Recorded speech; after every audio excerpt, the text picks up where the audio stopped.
పెద్దపల్లి జిల్లాలో రైళ్ల రాకపోకలు ప్రారంభమైనాయి.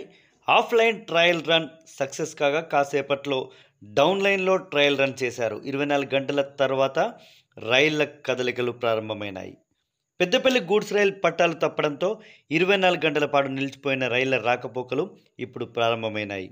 బుధవారం రాత్రి ఆఫ్లైన్లో గూడ్స్ రైలు ద్వారా నిర్వహించిన ట్రయల్ రన్ సక్సెస్ కావడంతో రైళ్ల రాకపోకలకు అనుమతించారు. ఢిల్లీ వైపు వెళ్లే రైళ్లు కాసేపట్లో పరుగులు తీయనున్నాయి. మరో 2 గంటలు డౌన్లోడ్ ట్రయల్ రన్ నిర్వహించిన అనంతరం రాకపోకలకు అనుమతించనున్నట్లు అధికారులు తెలిపారు. మంగళవారం రాత్రి గజియాబాద్ వెళ్తున్న గూడ్స్ రైలు పట్టాలు తప్పి 12 బోగీలు ట్రాక్స్పై పడడంతో 24 గంటలుగా ఎక్కడి రైలు అక్కడ నిలిచిపోయిన విషయం విదితమే. 24 గంటల నుంచి ప్రయాణికులు నానా ఇబ్బందులు పడ్డారు.